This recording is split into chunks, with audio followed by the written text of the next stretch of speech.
अच्छा, सूत्र बता रहे हैं कि कल कोलकाता में बर्नॉल की कमी हो गई। ये तो क्रिकेट 1990 में तब देखना शुरू किया था जब वनडे में भी 260 रन नहीं बनते थे। अब T20 में भी 260 बन जाते हैं और कल तो चेज भी हो गए। बताइए जय शाह भाई, ये स्क्रिप्ट किधर से लिखवा रहे हो?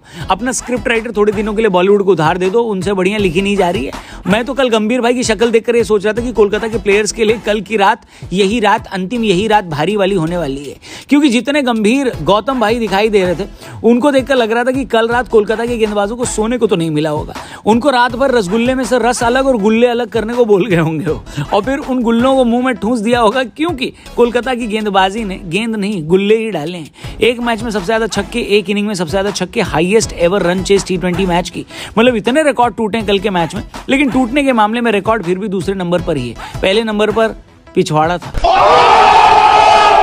कोई सोच भी नहीं सकता था कि 261 बनाकर भी इससे ज्यादा बनाया जा सकता है। ठीक बात करते, पंजाब वालों ने टॉस जीता, कहा कि पहले कोलकाता वालों को खिला लेते, वरना बाद में तो ये लोग हमको धो देंगे। उनका अंदाजा बिल्कुल सही था। कोलकाता ने आते ही धोना शुरू किया। ये तो कोलकाता की स्ट्रैटेजी है कि पावर प्ले में ही भूसा भर देते हैं और अगर पावर प्ले में विकेट नहीं गिरा तो उसके बाद उनका भूसा भरने का कार्यक्रम एक्सटेंड हो जाता है।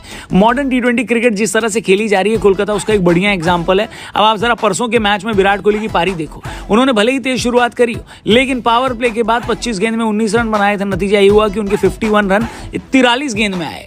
अब भले ही बेंगलुरु जीत गया, लेकिन कोहली की इस पारी की बड़ी आलोचना हुई। अब सैंपल के तौर पर आप कोलकाता की कल की पारी उठा लो। सुनील नारायण और सॉल्ट ने मिलकर पावर प्ले में 76 बनाए, यानी 12 का रन रेट। और जब 10 ओवर के बाद कोलकाता का पहला विकेट गिरा, तब उनके 138 रन बन गए थे, यानी 13 से ज्यादा का रन रेट। मतलब कोलकाता ने पावर प्ले के बाद और तेज खेल दिखाया। गंभीर के आने से कोलकाता में एक चीज बढ़िया हुई है और कोहली और बेंगलुरु वाले चाहे तो इससे सीख सकते हैं। कोलकाता के विकेट इसके बाद गिरना शुरू हुए, लेकिन उनकी रन की गति कम नहीं हुई। जो आया उसने धोया।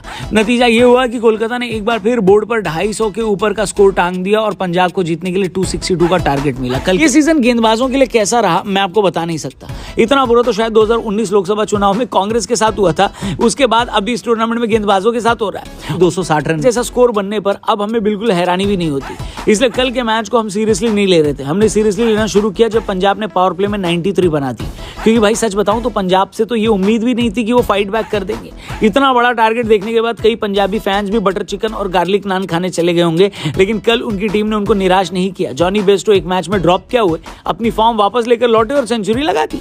हैरानी थी कि कोलकाता में तो कल के मैच में स्टार्क को भी ड्रॉप किया गया था। फिर इतना रन आखिर बन कैसे रहा है? फिर मुझे समझ में आया कि गंभीर ने दुश्मनता चमीरा को बोला होगा कि तुम्हें स्टार्क की जगह खेलना है। अरे चमीरा भाई, स्टार्क की जगह खेलना था, स्टार्क के जैसा नहीं खेलना था। 3 ओवर में 48 देकर चले गए। मजे की बात यह कि कोलकाता की तरफ से सुनील नारायण ने 4 ओवर में सिर्फ 24 रन दिए। पंजाब ने ये मैच 8 गेंद रहते जीते।